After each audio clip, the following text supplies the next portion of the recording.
Hello, everybody. Good afternoon, good evening, good morning, wherever you are. I want to thank you so much for joining me today as I am just taking it in, recouping from a busy, kind of hectic weekend. Where you're kind of tidying things up, putting things in order, getting yourself ready for the next challenge, next obstacle, and upcoming week. Today, I would continue to focus on the topic of mental health, but before I do, you know what to do. If you are new to this channel, welcome. Like, share, subscribe, hit that notification bell. Join me on my website and media platforms to learn more about who I am, what I do, and why I care. So let's get into it. Many times we talk about or we hear about the different changes that our emotions and mind go through as the seasons change with the weather conditions, the age, the environment, and the emotions and incidences that occur in our life. And what has happened is that we don't take into account of our own mental health. Now, I have over 2+ decades in the industries of mental health in social work and psychology. And you've heard me say this time and time again, social work to understand the cultural diversities all around the world, to understand their lifestyles and so forth, and understanding psychology to gain the science behind what we do and what we don't do. That noise in the background, just to be mindful and not to dismiss it, is a rooster. There is a, a, a farm, if you will, that is being tended to, and that rooster, for some reason, somehow or another, decides to crow or make a sound all day long. He does the natural rooster's bellow or whatever you call it in the morning, but I don't know. But anyways, getting on track. So I'd love to hear your input. Comment down below on your thoughts on your feelings of educating the judicial system, the law enforcement, the military, the employees and employers. And we should really talk about learning about not only mental health, but I feel it's pertinent to learn about how your mind works in conjunction with the foods you eat, the environment you are put in, not only within your house, but also within your your town, your community. Because what happens is, what stems from the lack or limited knowledge or willingness to become aware of these conditions are as such. We become and fall victim or stereotype or labeled as not being adequate, when quite honestly, in my studies and my experience and working in the industries of that is quite false.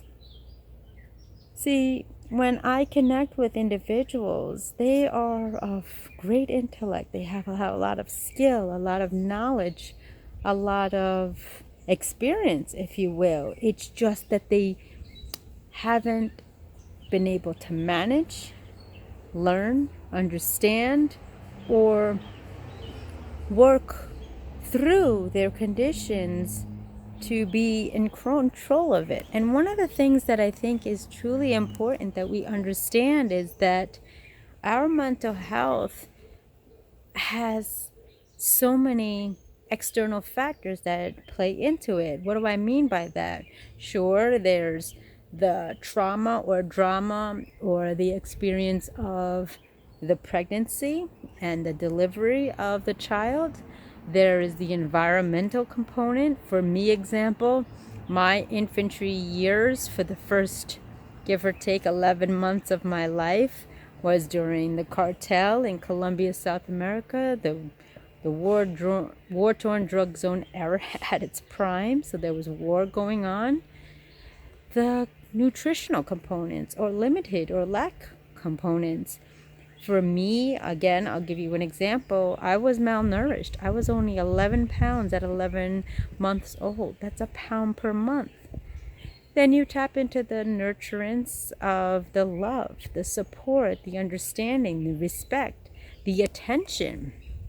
And that's what we fall short of, that mental health doesn't just happen like a switch. It's an onset of underlying conditions, whether it be medical, whether it be nutrition, love, nurturance, attention, discipline, disrespect, bullying, and the subliminal emotions that arise. And when we are able to recognize that and address that, that is pretty powerful. And what I tell individuals all the time, let's get to the root cause. Again, mental health doesn't have to be a diagnosis or prescription given to you. It clearly means mental health, meaning the healthy state of mind in the mental component of your life. Now then, for most of us, 99% of the time, it's our mindset. It's our emotions, our fears, our subliminal messages, our false limiting beliefs. And although in some cases, yes, medication is required, but in other cases, allow yourself to meditate, to journal, to log, to go out into nature. Be around positive people who want you nothing but the best for you. If you're going to be entertained, look at positive, entertaining, and motivational movies, videos, audiobooks. I mean, there's so much content out there.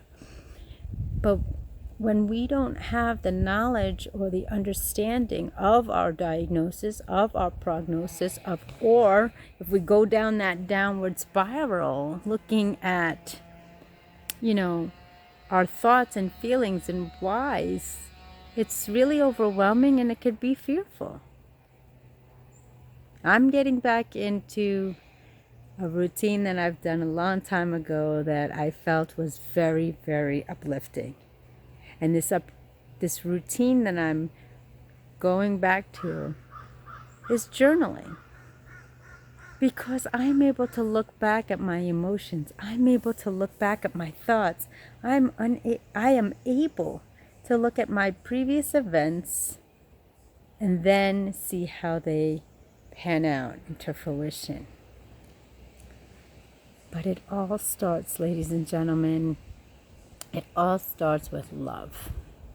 In order for you to manage your mental health, you must have patience. You must have understanding. And you mustn't give up on yourself. And that's the hardest part, because with mental health, we feel alone. We feel misguided. We feel misunderstood. We feel like we have this huge stereotype, label, or stigmatism to us. But remember, as my mentor, Mr. Les Brown, says, someone's opinion of you does not have to become your reality. Find a good, strong support system where the only mission that they have is for you to succeed, to empower, to love, and to learn. In regards to what I mentioned in the beginning of the video, I truly believe that we must understand and really highly speak of emotions, especially in an authoritative role. Judges, police officers, EMS, teachers, coaches, the judicial system and law enforcement, because how many times have we seen this happen again and again and again? Someone who's not in their right state of mind, not emotionally balanced, not emotionally equipped with the right tools to express themselves, unfortunately, their life was taken. Why must it end that way? We must really look inner and at our reflection to say, do I really understand what's going on? When I worked in the industries of social work and psychology for over 20 years, when we had to do an intervention with authorities, I made sure they understood what was going on, that they were informed, that they were aware, and that they would approach the individual just like you and I, just like anybody. Because the underlying thread in the whole heart of this matter is that we are all human. And once we remove that mindset out of the question, that's when tragedy, drama, trauma, and lives are lost. Whether it be taken from another or taken upon ourselves, we take our own lives. So voice your opinion. Explain and share your emotions and be understood. Let's enhance the educational systems. Let's empower our younger generations, empower our entities who are supposed to protect and serve, and bring mental health to a casual, respectful, and civil conversation as opposed to being taboo, fearful, and of a dangerous population. I ask you to really take this to heart. I welcome you to comment down below. And I thank you for listening. I thank you for watching. My name is Andrea Mason, your certified motivational speaker, global voice under the mentorship of the legendary Mr. Les Brown, and your personal accountability coach, bridging the gap from where you are to where you deserve to be, with nothing but love, honesty, no excuses, just results in harmony. Remember, every single day in this crazy game of life, you always have a chance to press play. Plan life according to you. Thank you so much, and I look forward to connecting with you. And on that note, I will see you in the next video. Be well.